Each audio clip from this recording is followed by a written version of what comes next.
whenever there's something new, Jani put it nicely, you gotta be a bit brave. Yeah, you gotta be a bit like willing to try out something that hasn't been established into a acronym yet.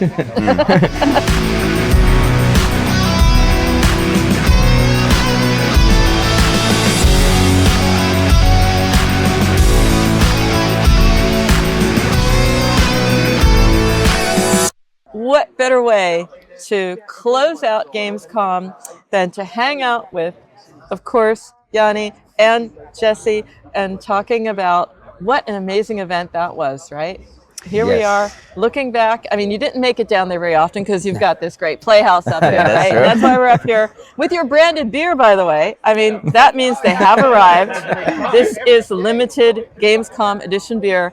Geeklab and the compound. So how's it been? Super good. As you mentioned, we didn't make it to the event itself. It came to you, man.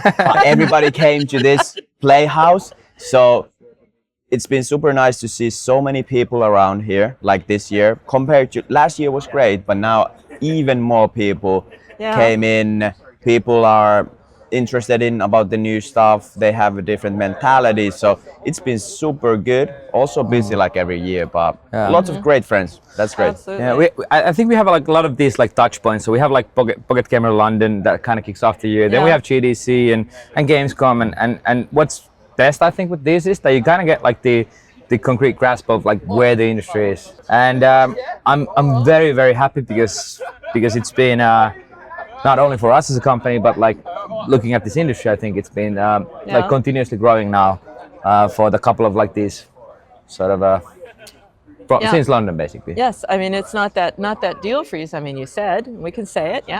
People are interested. You're talking to VCs, and you were shortlisted. I mean, okay, didn't win it. That's okay. Because last year you were not a concept, really. And now look at your brand awareness, look at the awareness around measurement. I mean, maybe just a little bit of a high level for those who don't know, but will soon know what Geeklab does. But tell us in your own words, you especially, Jesse, such a hardworking man. We had that discussion about measurement before it was as cool and as necessary as it is now. Understanding attribution, but totally different take on it at Geeklab. Yeah, see, I think what sort of happened is that the entire like attribution space and so we've had a lot of like privacy policy changes by law and by platforms and all that, and this like that entire industry has evolved quite a bit. But at the same time, the traditional like attribution methods haven't. Like the MMPs have still, they deliver exactly what they promised to do, and that's good. But that's fine. but the sort of the needs and the entire environment has changed quite a bit. So that's where we're coming. I think we're now able to crack in, build up something that's novel, new. Yes. And complimentary, we have to say, you know, because they're doing what they said they did, and that is fine. But I was talking to marketers, brands in particular, during Gamescom, because I'm so fascinated about when brands and games come together, and they're like, if you want to do this, you have to present what the board understands, and they understand attribution and measurement, but not what they're getting from mobile and games currently. So there is this requirement. Exactly. And still, on my point of view, like, we still, and all the developers are still doing great games like all the time, but they don't hit that kind of numbers or get that kind of success that games used to get.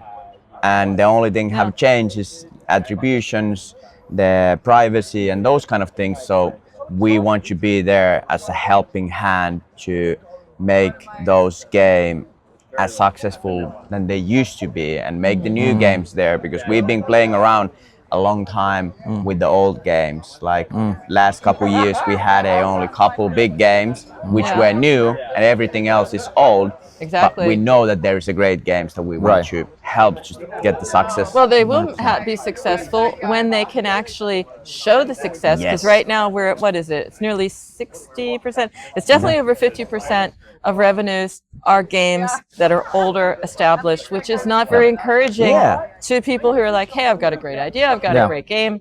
On the other hand, we're seeing, you know, talking to studios today, and they're like, hey, with AI, I can be a small team and I can still have a big success. But proving it and showing it, and above all, understanding the audience and what is happening in attribution, because you go deeper than just attribution as we know it. What can you actually show with Geeklab? What can you reveal in your data? It really comes down to this, and really quickly back to the point of like successful games. So we're still seeing successful games being launched, like since like this entire like. Well, Apple did the industry over, right? Yeah, but since then we've seen like great games being launched. But what's common with those games is that they typically have a lot of money to spend on UA, which means that they can afford to fail multiple times in a row, which is a luxury that a lot of studios don't have, honestly. No. So what we've been like, and it really comes down to the fact that when you run a campaign, and this, believe me or not, this keeps me awake at nights. I can't believe this is still the truth. Okay. But like. All right. We have two creatives, and the only thing that's different between those creatives is like the other one had a freaking dragon that was red and the other one was green, and then the other one was like performing like throughout, because we see the entire journey, right? Like we see the similar data that we used to have before Apple did all this stuff, when MMPs were able to track everything. So we built the framework so that we can get all those data points.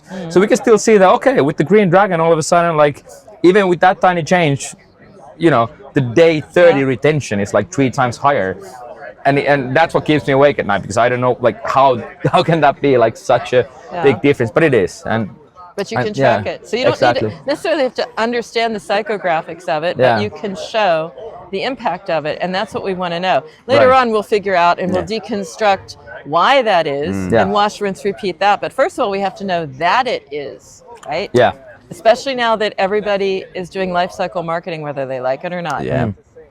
Right. So how is that working with the publishers that you're talking to? Because you were, as I said, shortlisted Pocket Gamer Awards, big deal, big names that you're talking to as well. And some other, I think, some case studies that we don't need to talk about right now, but there are names that, exactly, but I know some of them. And, they're talking, they're seeing this. So what is it that what they're saying to you, like why they're coming to you? There's a problem they want to solve. You having been a publisher, what are you solving that is their pain point?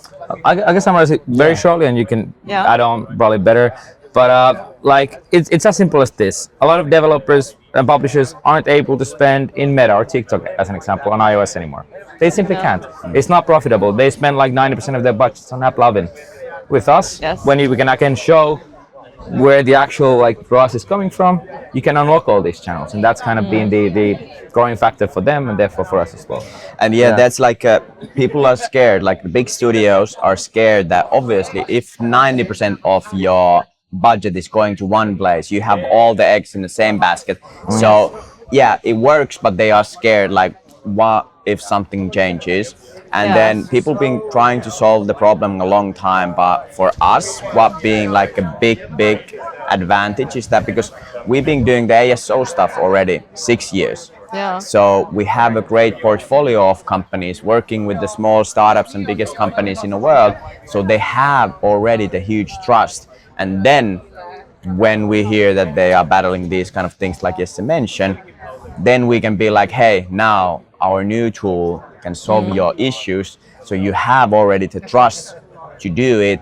And now what I'm seeing is that they are brave enough, because the sun is shining a little bit behind the clouds right now. So they are brave enough. Okay, let's try something new. These guys are telling that this could help us to distribute the budget between AppLovin and everything. It is about distribution, diversification. Same like if you have a stocks, nobody wants to own like 90% of something. It's nice when it goes to the moon, but it's scary. Exactly. So that's been like the biggest thing for us now, that people trust us because what we have done in the past, but then now they are a little bit more brave to try something new, something that we haven't seen yet. So that's the big thing, because if you don't have the bravery, you don't want to try something new. You don't want to integrate SDK. Everyone hates to integrate SDKs, and hearing the pitch about like, okay, we can make you we this don't know what they're going to be later, right? The SDKs, we don't know what that's going to happen as well.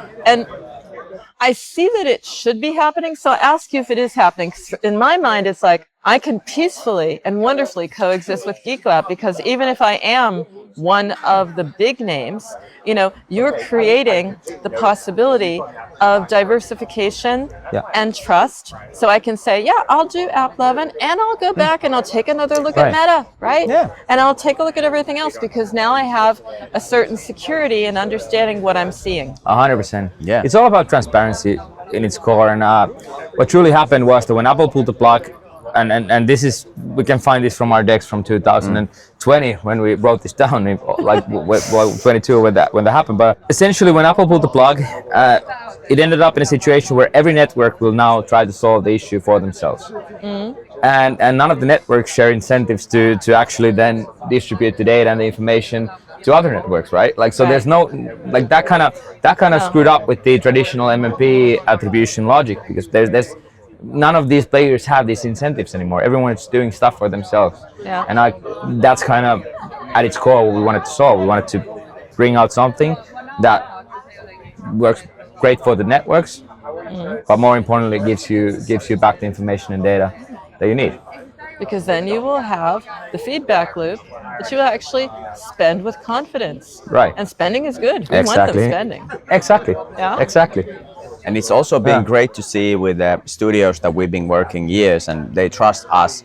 So the biggest issue, this kind of new thing, is that when they get the data, and they get the data that they haven't seen in 4 years now, and it's kind of good to be true for them. So they get a little bit even scared, like, okay, what's going on? Like, I'm getting these kind of numbers, and then we show and investigate, and then when they realize that, okay, this is the thing, then they jump fully into that. So it's been super nice to see on our point of view what kind of studios are open about the new stuff, like, oh, we can do it like this, and if they get it fast, they're gonna have a huge advantage against anybody else, because they're doing something fully different right away when it's hot and new. Exactly. It's like the early channels. You know, people are saying, like, well, what's the new channel? Yeah. It's like, well, not exactly. Maybe it's the old channel in a new way, once you have the transparency to understand what you're doing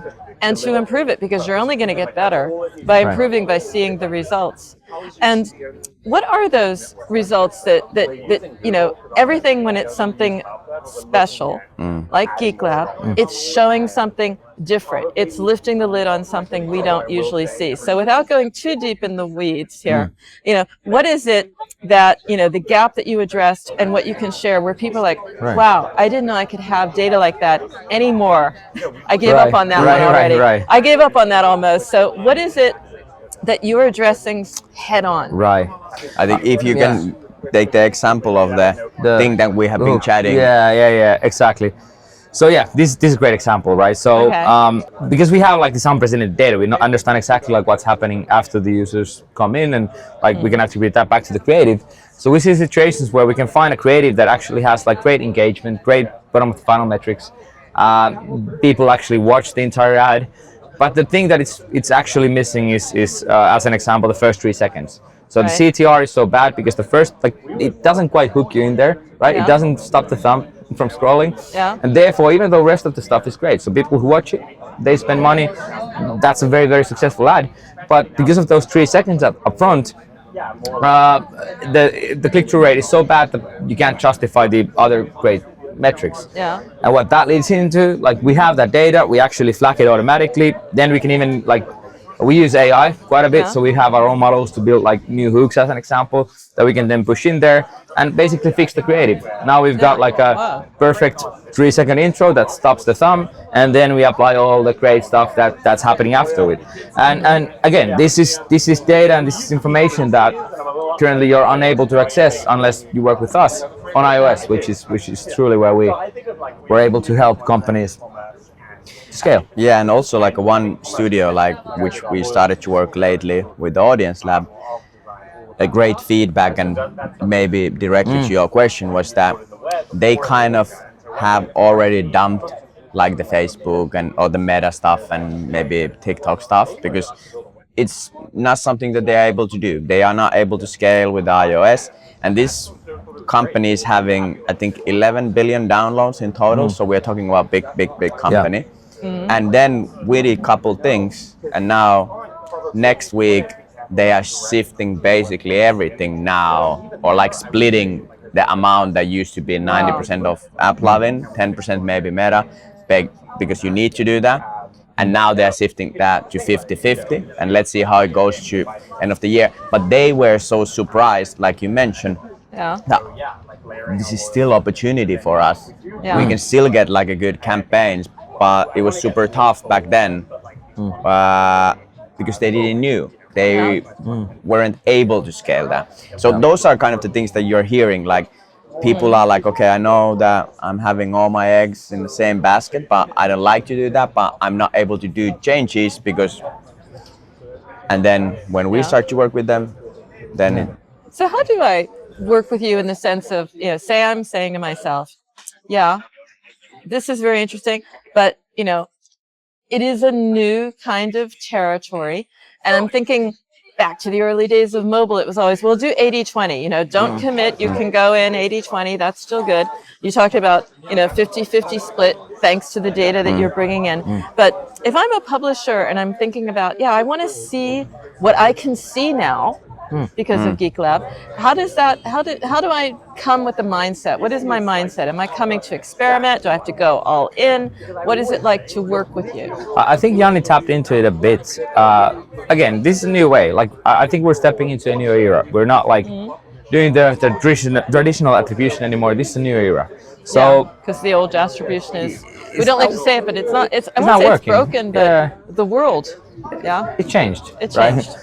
So whenever there's something new, Jani put it nicely, you gotta be a bit brave. Yeah, you gotta be a bit like willing to try out something that hasn't been established into a acronym yet. We'll let you decide what our attribution acronym will end up being. But yeah, so that will I think that's kind of in its core. Okay. And also like one thing that, because we are always been like super modest with everything, we are not telling you that we do magic tricks or like we're changing everything. We start to make money to you. So if you are interested in your work and using the tool, when you contact us, we always do a great research about your game, and if there is a big potential, and if we see that the game is already good, that it can make things change, and then we start small always. It doesn't matter how much you have money and downloads. We don't go, and even if you want to go with the big campaign, we don't want to do that. We start with the small so we can see the metrics. Then we want to look that everything is matching, and then we start to get it bigger and bigger, because if you go too big right away, usually ends up not that good. So slowly getting there. And for us, we are even that kind of guys, me specifically, that I can say in some projects that unfortunately, even we get all the numbers in the world, we are not able to help you guys, unfortunately. So also you need to be honest, because you don't want to give them high hopes or like false positive numbers, and you try to dig all the numbers to make those look better. We need to be transparent to clients. Well, because you're a challenger in a way, so you're going to challenge on the basis of what you can uncover. I mean, you have to be the real deal. Otherwise, I have other options. So how are you going to stand out? Exactly. Right. And luckily, like how we've sort of been able to prove our point is, the only thing that simply matters is like how much revenue you're actually getting back to your bank account. And we have like 100% match rate with whatever App Store Connect is showing, like that came from these sources as revenue. If you sum up like that specific like network or whatever throughout all the creatives, it matches. Like it's 100% accurate. So that kind of proves that we were able to fix this. But like Jani put, like there's companies that they have different needs and they have different strategies. So if you're like, as an example, if your strategy is rather than to actually focus on getting like high ROAS creatives and really high ROAS audiences and scale those up, if your strategy is to like just buy volume and be just massive everywhere, we can't help. Because it's all about like we bring you the data to make the decisions. and with that you can be super successful. Well, everyone I'm talking with, it's like if they see something that goes way up, they're already suspicious that then it's going to go even further down. So like that building, that iteration, and creative is that lever. And if you can lift the lid on that, you know, and shine a light on that, that is where it's at. That's where sustainable, profitable growth is, which is what companies are supposed to aim for in the first place, right? 100%. Yes, absolutely. That's the case. But it's good to see that people are more open about these kind of things. And as I mentioned, like being brave, that's only kind of advice that I can give to everybody. Be brave, and we need to do something a little bit differently. So try something new. If it's a new vendor, if it's a new tool, if it's the new way to approach some things, do that. Be brave. And it's super easy to see now because we work with the almost 100 different studios, and you can see quickly like who have that kind of mindset that they are willing to do something that I like that. Yeah, which Be is brave. yeah, be brave. Yeah. Be brave. Which is what you guys had to do. I mean, I remember when you came to me, I was like, "What do you do? isn't that place already crowded and taken? I mean, are you out of it?" You're like, "No." And then later we chatted. It's like, I get it. Right. Totally. Absolutely. So, you know, here we are enjoying the fact that, you know, not only have you been brave, but you have been successful, and you've got a great crowd of people there to mingle and network with. So I won't keep you from them. It's a great group. No, great group, and lots of people excited about just chatting with you. Like I have had the opportunity to do so. Leave me with, you know, sum up for me what you had here and what you're taking back with you when you go, you know, back to the office. Oh no, we have to do that. The next step for you shaping Geeklab. You can summarize. I think you have a good hunch about industry as well, but I'll summarize it like a bit internally for the team. Like we're definitely going to bring back that we're onto a right track. It's a good vibe. Like you mentioned, we're up for 3 awards. Yeah, we lost to AppLovin and these guys, but it shows that we're on the right track. And, absolutely, you're in the same. You know, it's like in the Formula One. You know, you are on the podium. It might not be the number 1 spot, but you're standing up there. So that's pretty cool. And we don't like to lose, so that's that's what we're bringing back in. We're like, we worked hard, but we worked hard. Guys, we gotta work a bit harder now. Yeah, next time. But we're definitely. But that's, I think, it's great to see people enjoy the stuff and get value out of the stuff that we've done, and that's just like something that we're now doubling down on, and like let's just do it. And great to see the room for the innovation and the thinking. Right. Yeah, and I just had a speech to the team lately about the advantage of happiness, like when you're seeing things on a positive way. Yes. Now I got that kind of feeling from here. Like I saw lots of clients who told like a great things about the team that they got, as you mentioned, being nominated in 3 categories. So when I go to my team and the company back to the office, we go like, okay, now it's our time to shine, and the bravery is now the thing. Like be brave and let's be happy about what we have, but let's be brave to make it even better, and that's our advantage because we are happy. Wow, that's an inspiring team talk. May I say that I would drink to that one. Yeah. All the best to both of you. Cheers. And see you at the next Gamescom. Yeah. You're Cheers. on. Thank you.